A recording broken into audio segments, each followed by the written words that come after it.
Hola, ¿qué tal? Buen día. El día de hoy realizaremos entrevistas relacionadas a la práctica de la filosofía y la ética en los contextos educativos actuales en la docencia.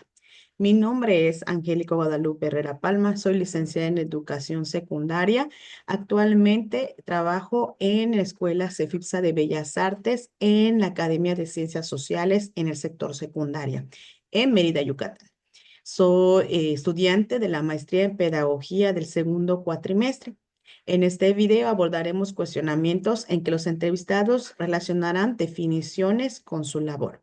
Entre las definiciones encontraremos o buscaremos qué es la epistemología, cuáles son los métodos que se manejan en el sector educativo y cómo ellos aplican esto en sus valores y en su práctica profesional.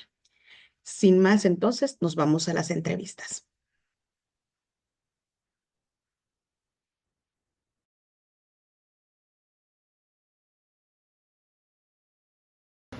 Hola, buenas noches. Nos encontramos aquí con la licenciada en Educación en el sector privado, la docente Jessica Palma, que nos va a ayudar con esta entrevista que tenemos del segundo cuatrimestre de la maestría en pedagogía. Antes de iniciar, como paréntesis, es importante aclarar que todas las preguntas son ligadas a la práctica en su contexto educativo. Pues buenas noches, docente Jessica Palma. Iniciamos con lo que es el sector de las preguntas. La primera pregunta, ¿cómo aplicas la epistemología educativa? Buenas noches, licenciada.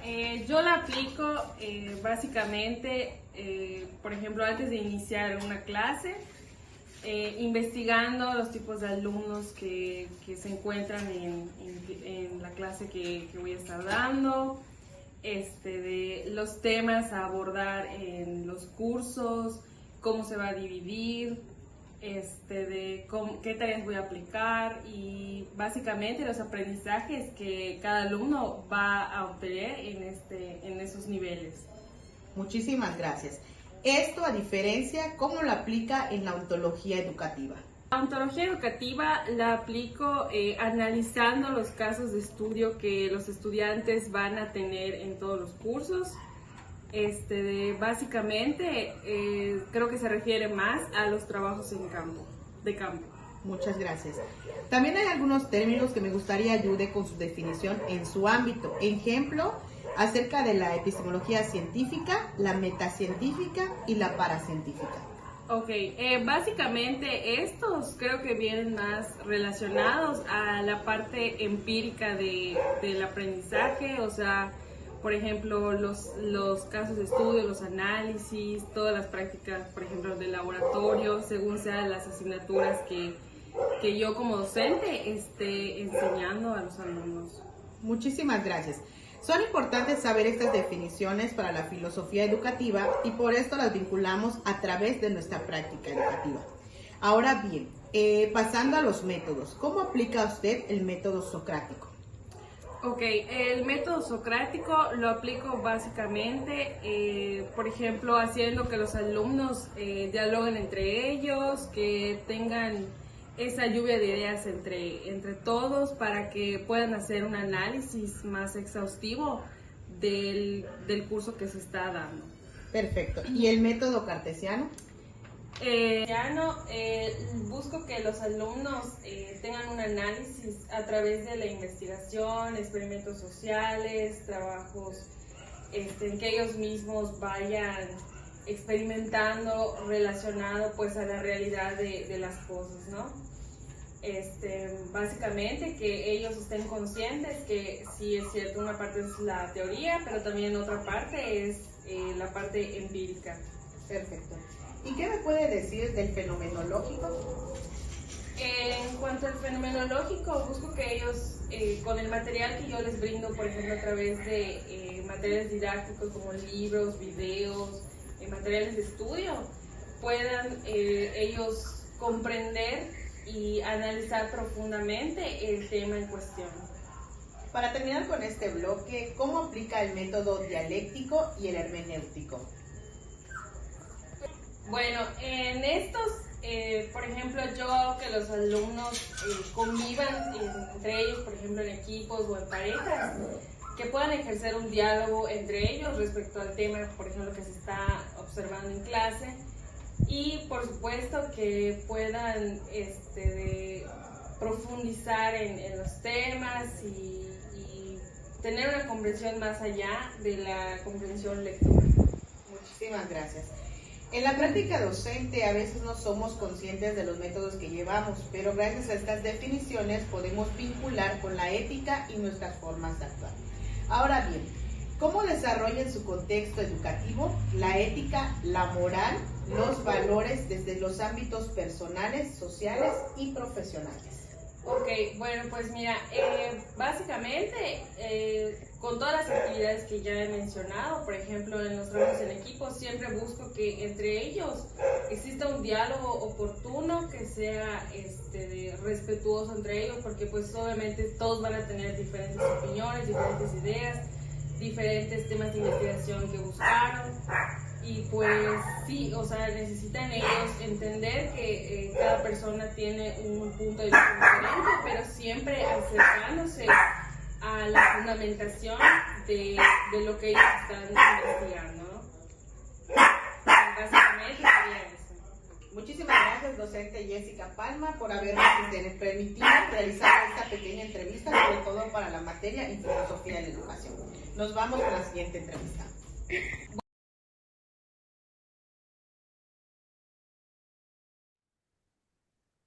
Buenas noches. Nos encontramos en este enlace con la licenciada en Educación, la docente Beatriz López, del sector público de nivel secundaria de la Escuela Centro de Formación Básica y Sensibilización Artística de Mérida, Yucatán.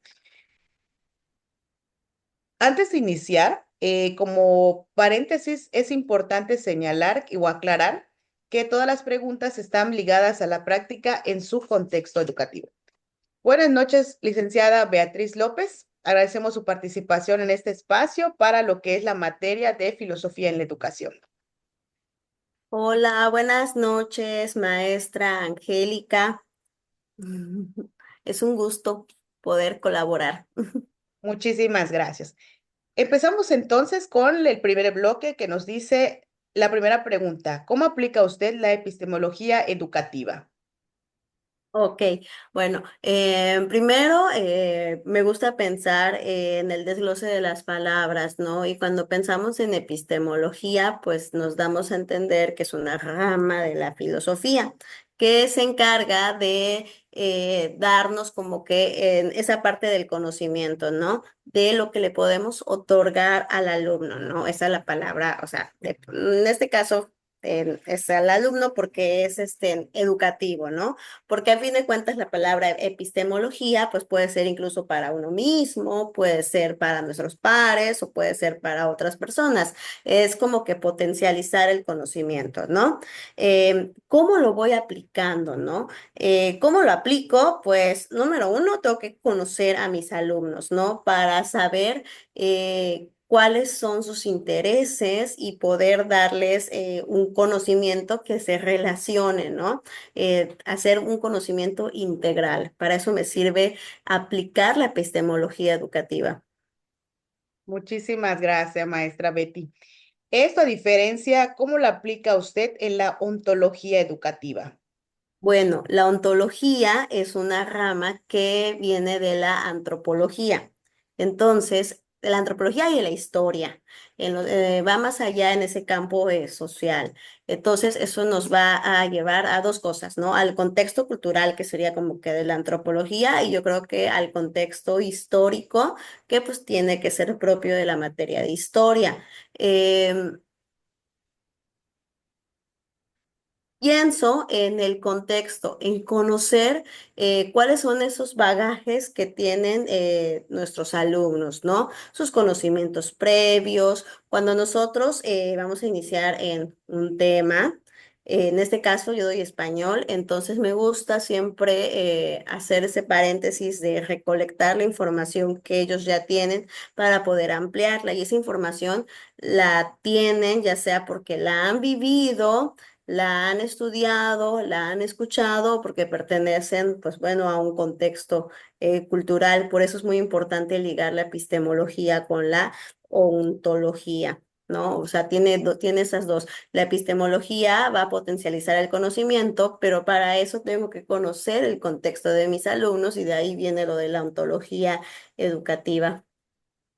Muchísimas gracias. También hay algunos términos que me gustaría ayude con su definición en su ámbito. Ejemplo acerca de la epistemología científica, metacientífica y la paracientífica.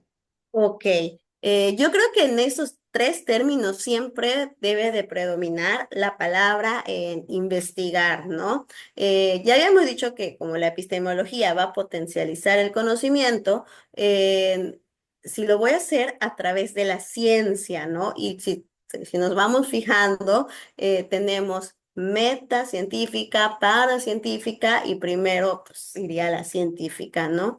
Que solo vamos sumándole prefijos, ¿no? La científica, ¿qué es lo que va a hacer? Es que yo busque un conocimiento, ¿no? Que me den las herramientas de investigación. Yo que soy de mi área, que es de español, pues voy a buscar cuáles serían esas herramientas, buscar fuentes confiables, diferentes recursos, eh, aprender, o sea, enseñar esa parte del registro de fuentes, de referencias bibliográficas, de citar, de comprender ideas, y de ahí es que se aplique la epistemología científica en mi materia, porque considero que en cada ámbito, en cada materia, la aplicamos de forma diferente. Esa sería con la epistemología científica, potencializar ahora la investigación con la meta científica, como su nombre lo dice, el prefijo meta que va para todo, yo creo que tiene que ver más con el pensamiento crítico, ¿ok?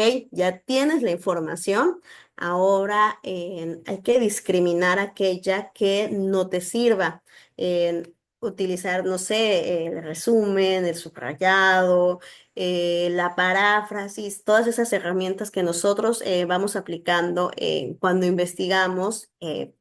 Para después redactar, exponer, etcétera, nos sirve, ahí es donde entra la epistemología metacientífica, porque necesito ese pensamiento crítico para poder analizar lo que me está dando la otra epistemología. Y por último, la paracientífica. Yo trabajo en una escuela donde está vinculada al arte, entonces para va de igual.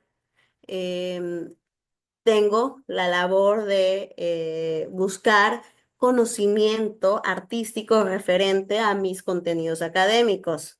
¿Qué quiere decir? Que si estoy buscando trabajar a lo mejor con poesía, puedo encontrar también a pintores que tengan que ver con esa obra literaria y con la pictórica, y de ahí me funciona la epistemología paracientífica. Voy a la par de dos formas, el conocimiento que le corresponde a la parte académica y la parte artística que pues es la parte, o sea, es como que el extra que nosotros les debemos dar. Y esto pues del arte o de la ciencia, nosotros lo podemos hacer en cualquier materia y no tiene que ser una escuela que sea vinculada como en la que yo trabajo, ¿no? Al arte. Muchísimas gracias, maestra Betty. Son importantes saber estas definiciones para la filosofía educativa y por esto las vinculamos a través de nuestra práctica didáctica. Ahora bien, ¿cómo aplica usted el método socrático? Bueno, el método socrático es que pues tiene que ver con Sócrates, que es el cuestionamiento a todo. Y como habíamos dicho, la epistemología llega un momento en la que tú necesitas hacer un diagnóstico, ¿no?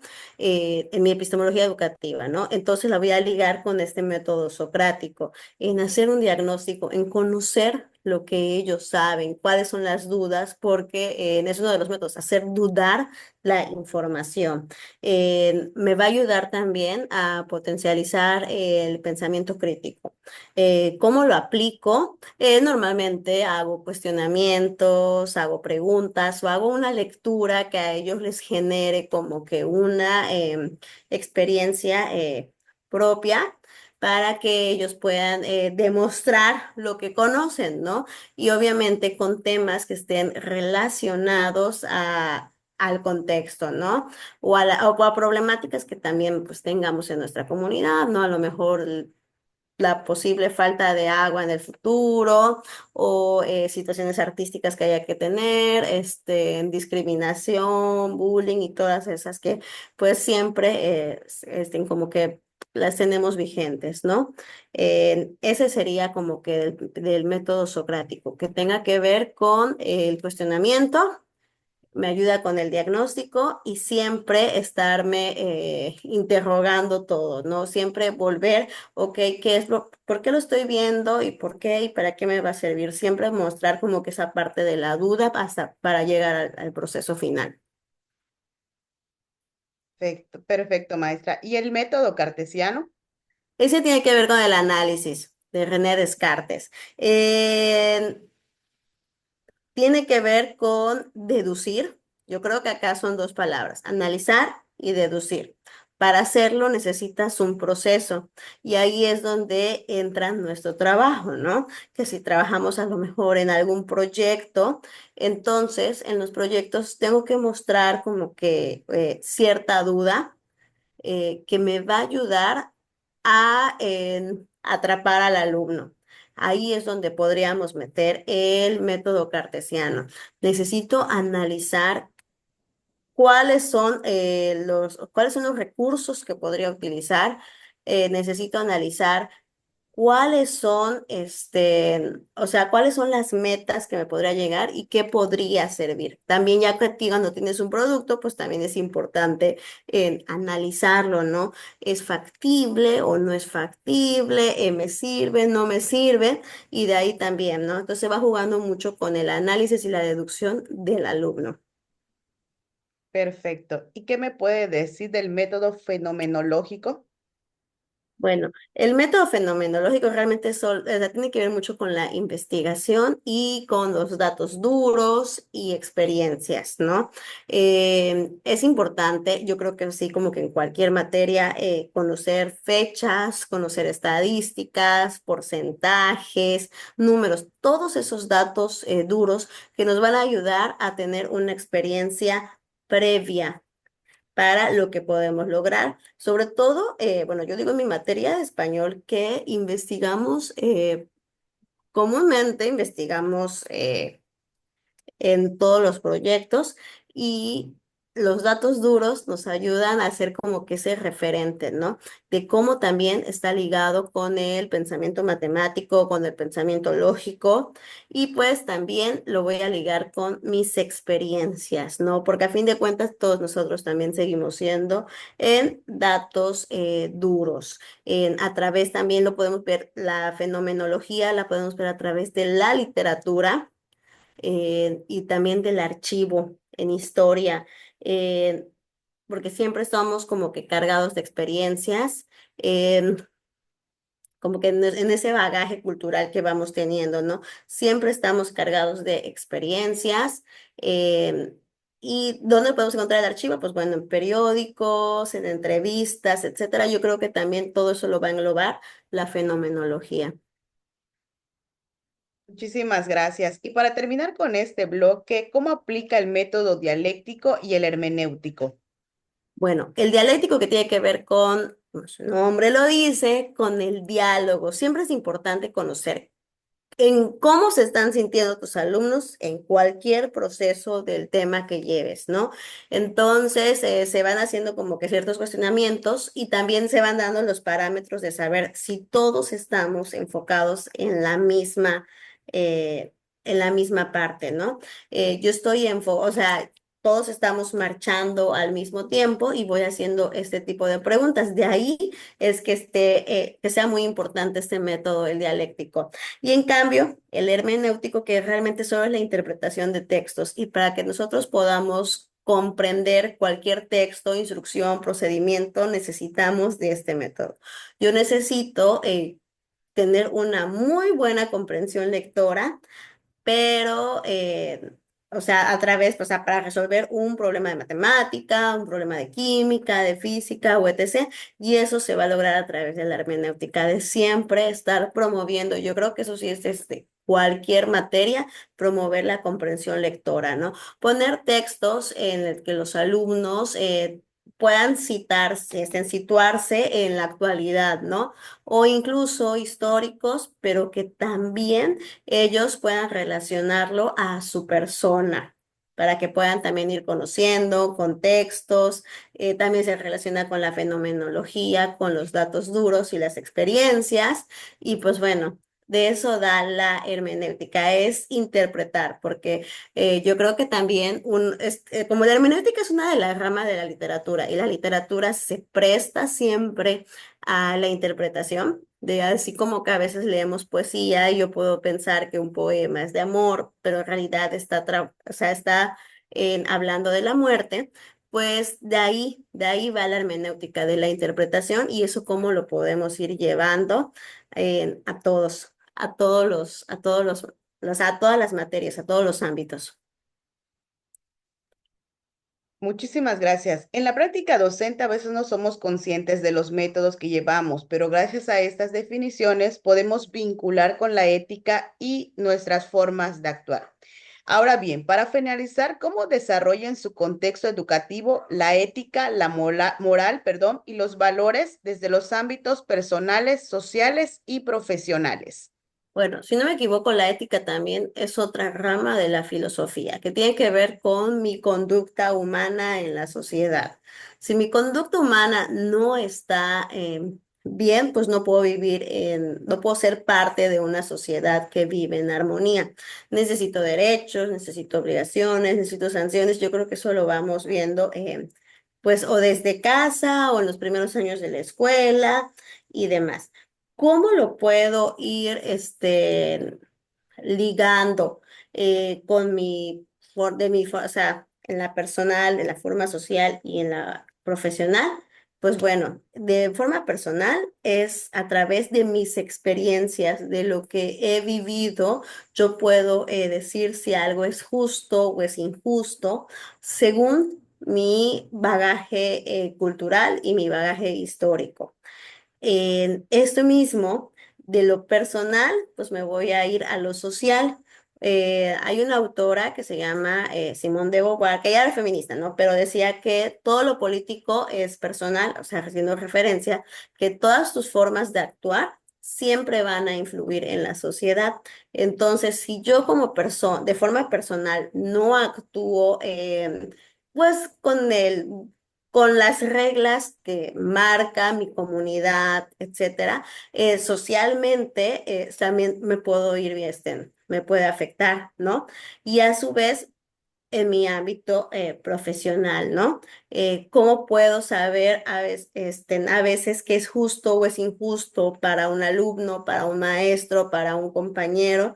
Pues también esta parte de nuestro bagaje y pues de las construcciones que tenemos de normas, ¿no? Entonces, yo creo que de ahí va. Em, Esa sería mi respuesta. Pues muchísimas gracias, maestra Betty, por habernos apoyado en esta actividad que es parte de uno de los tantos proyectos que nos marca el profesor de la materia de Filosofía de Educación, ya que nosotros somos estudiantes del segundo cuatrimestre de la maestría en Pedagogía. Agradecemos nuevamente su colaboración en su participación en esta actividad. Muchas gracias.